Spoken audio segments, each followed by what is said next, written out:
Assalamualaikum warahmatullahi wabarakatuh. Berjumpa kembali dengan saya Ade Prasetyo dengan NIM 19112606 kelas Informatika 01.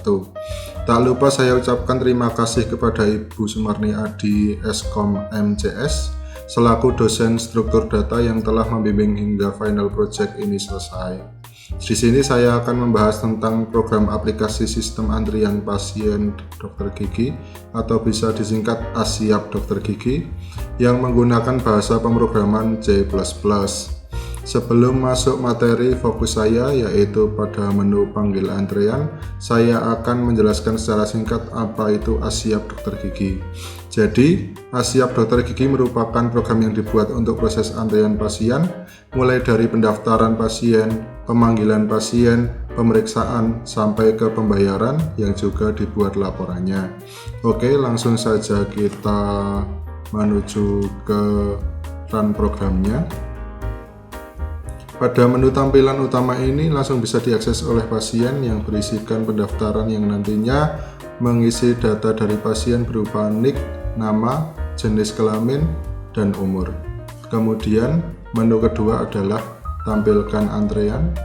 Oke, langsung saja kita praktekkan. Di sini sebelumnya saya sudah menginputkan data-data.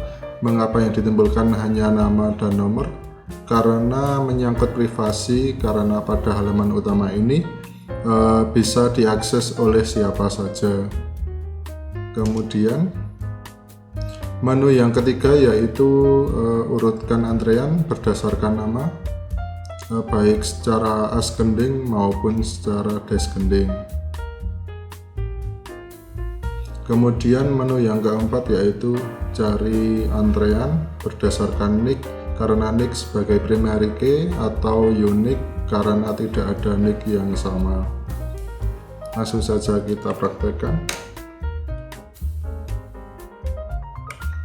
Nah, untuk NIK 005 dengan nama Anggareni, jenis kelamin perempuan, umur 20. Oke. Kemudian menu yang kelima yaitu menu admin. Langsung saja kita masuk ke menu admin.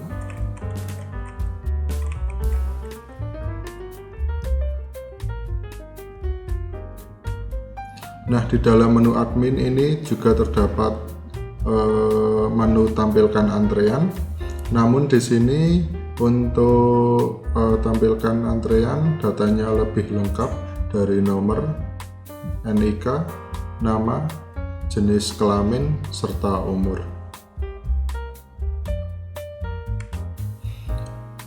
Kemudian ada menu panggil antrean. Nah, di sini saya akan menjelaskan detail tentang menu panggil antrean.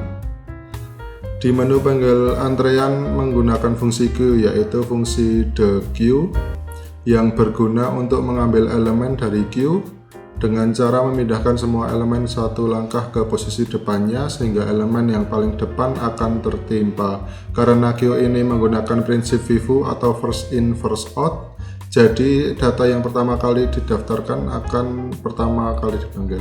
Langsung saja kita buka daftar antreannya. Di sini daftar antrean yang sudah terpanggil yaitu 2 pasien. Yang teratas menjadi nomor 3 yaitu Ade Prasetyo.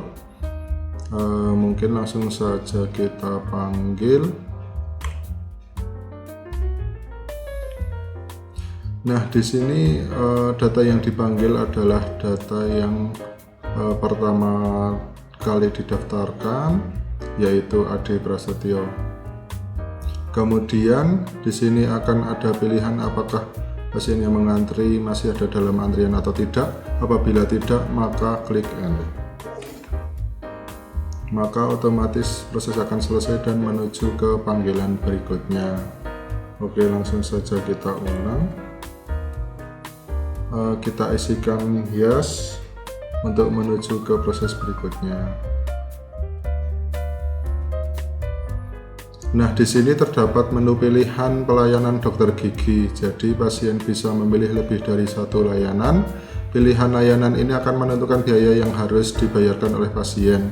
Misalkan kita pilih 1 dan 2. 1, apakah lagi? Ya. Kemudian 2, apakah lagi? Tidak.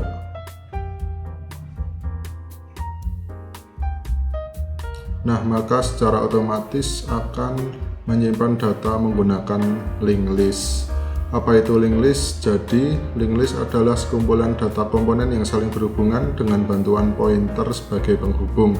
Mengapa menggunakan linked list? Karena bisa menambahkan data yang tidak terbatas, penghapusan yang mudah, serta dinamis. Di sini saya menggunakan penambahan data linked list dengan menambah node baru dari belakang. Jadi data akan terurut sesuai dengan data panggilan antrian. Oke, mari kita lihat source code-nya.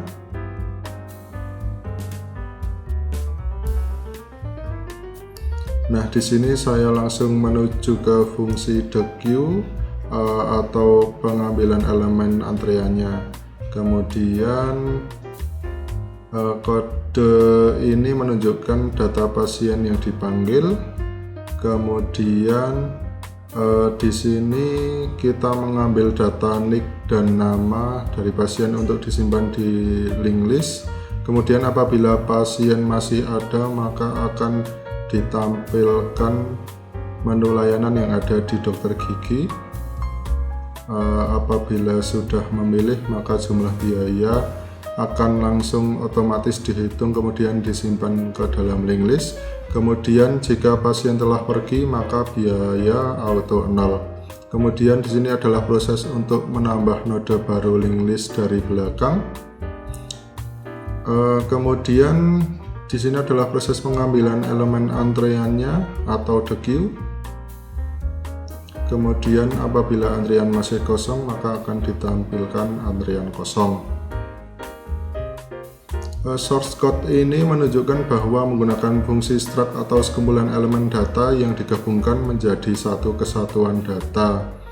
Di sini juga terdapat array, lebih tepatnya disebut array of struct, yang berarti kita mendeklarasikan sebuah array yang elemennya berupa struct. Oke, kita lanjut ke programnya. Langsung kita lihat tampilan laporan, maka akan terlihat seperti ini.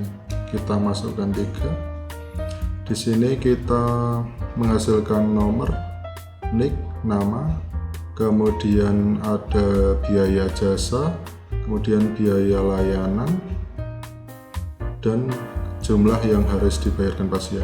Oke, di sini kemudian ada menu cari laporan berdasarkan NIK yang bertujuan apabila pasien ingin menanyakan biaya yang harus dibayarkan, maka akan lebih mudah mencari datanya. Langsung kita praktekkan saja. 4, tekan 001 misalnya. Nah, di sini langsung akan terdeteksi untuk nama, kemudian untuk jumlah biaya yang harus dibayarkan pasien. Kemudian di sini juga terdapat menu delete laporan. Bisa langsung dari awal, dari tengah maupun dari akhir.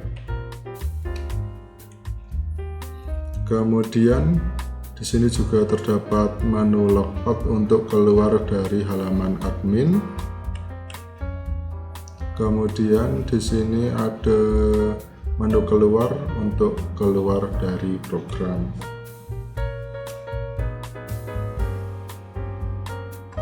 Oke, mungkin cukup sekian yang bisa saya sampaikan. Mohon maaf apabila ada tutur kata yang kurang berkenan. Terima kasih atas perhatiannya. Saya akhiri, wabillahi taufik wal hidayah. Wassalamualaikum warahmatullahi wabarakatuh.